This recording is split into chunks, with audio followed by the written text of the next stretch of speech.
हाय, आप सुन रहे हैं संडे घोस्ट स्टोरीज। आज एक कहानी आपका बेसब्री से इंतज़ार कर रही है, सुनकर जाना।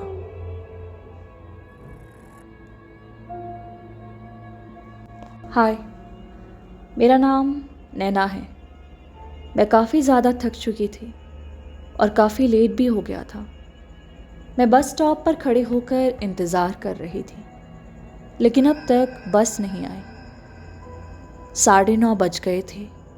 मैंने ड्राइवर से कॉल भी करी, लेकिन बात नहीं हो पाई।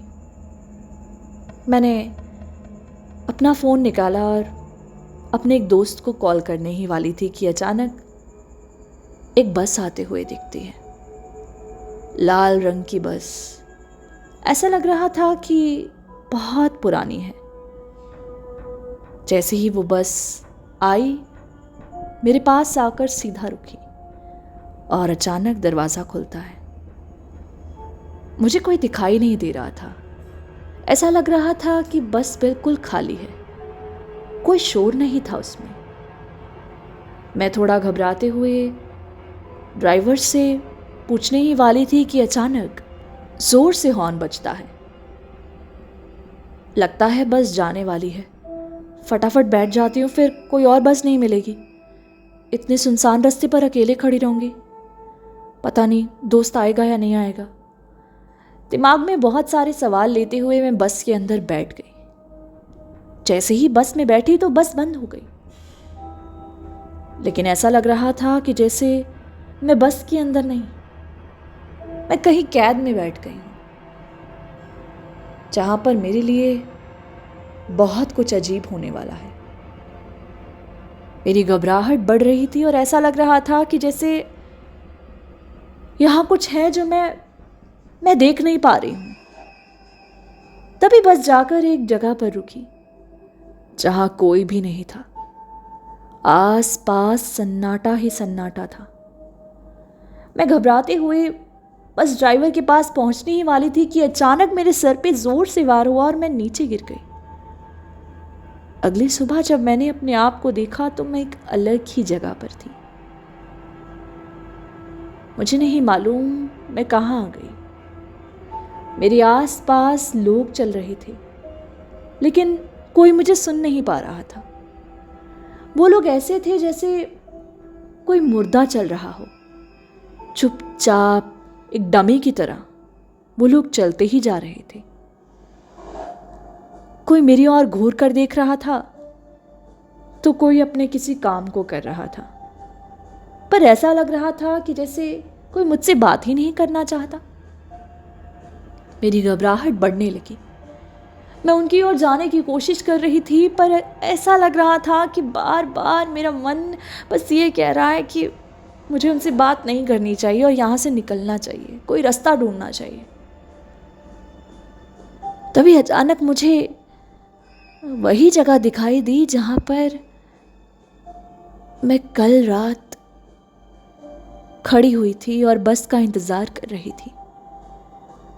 वही सेम जगह। मैं उस जगह के पास पहुंची और वहां पर खड़ी हो गई। मैंने देखा कि मेरे साथ कई लोग जमा हो गए और सब लोग मुर्दे की तरह ही लग रहे थे। कोई भी आम इंसान नहीं था। सब लोग एक बस को देखते ही उसके अंदर चढ़ने लगे। मैं भी उनके पीछे चली गई। उस बस के अंदर बैठी। वो बस चलने लगी, लेकिन मुझे बहुत अजीब महसूस हो रहा था। तभी अचानक एक आदमी मेरी ओर बढ़ता है और मुझे हैवानियत भरी नजरों से देखता है। उसने मेरे हाथ को अपने हाथ में लिया और सूंघने लगा। मुझे गुस्सा आया। मैंने बोला, ये क्या कर रहे हैं आप? लेकिन मानो उसने मुझे सुना ही नहीं और वो सूंघे जा रहा है। मेरे हाथ को वो अच्छे से स्मेल कर रहा था। तभी अचानक मैंने देखा कि वो मेरे हाथ को खाने लगा। मैं जोर से चिल्लाई। सब लोग बस से उठकर मेरी ओर बढ़ने लगे, जैसे कि कोई ज़ॉम्बी या कुछ अजीब सा ही हो। वो लोग सब ऐसे लग रहे थे, उनके उनके दांतों पर खून लगा हुआ था। वो मुझे देखे जा रहे थे और गंदे तरीके से मेरी ओर बढ़ने की कोशिश कर रहे थे कि तभी अचानक मैंने देखा कि बस का दरवाज़ा थोड़ा सा खुला हुआ है और मैंने ज़ोर से उसे खोला और वहाँ से बाहर आ गई। लेकिन वो बस नहीं रुकी, वो बस चलती गई। बस वो लोग मुझे पीछे की ओर देख रहे थे, लेकिन मैं वहीं पर खड़ी रही, मैं हिली नहीं। पर अब मेरी धड़कनें बढ़ने लगी थी, क्योंकि मुझे नहीं पता कि मैं कहाँ पर, कैसे और क्या कर रही हूँ यहाँ पे। मुझे यहाँ से निकलना था। मुझे याद आया कि मेरे पॉकेट में फ़ोन था, पर वो फ़ोन तो शायद उसी जगह पर छूट गया, बस के अंदर जहाँ मैं बैठी थी। मेरा दिमाग खराब होने लगा। मैं अब चलते हुए आगे बढ़ने लगी। मुझे रास्ता ढूंढना था कि जिस तरह से मैं अपने घर तक जा सकूं। जैसे आगे बढ़ रही थी तो अचानक मुझे एक बूथ दिखाई दिया जहाँ पर फ़ोन करने की सेवा थी। मैं उसकी ओर बढ़ी, अंदर गई और फ़ोन लगाया मेरे दोस्त अभिनव को। पर जैसे ही मैंने कॉल किया तो दूसरी ओर से आवाज़ आती है, यहाँ की सारी सेवाएं बंद हैं, तुम यहाँ किसी इंसान से बात नहीं कर सकती, अब दोबारा ये कोशिश मत करना। ऐसा लग रहा था कि जैसे कोई नॉर्मल इंसान नहीं, कोई और ही बोल रहा हो। मैंने फ़ोन को रख दिया।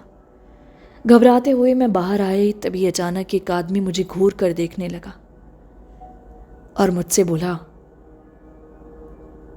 तुम यहाँ क्या कर रही हो? मुझे ऐसा लगा कि शायद वो आदमी मेरी मदद करेगा। मैंने उसे सारी बात बताई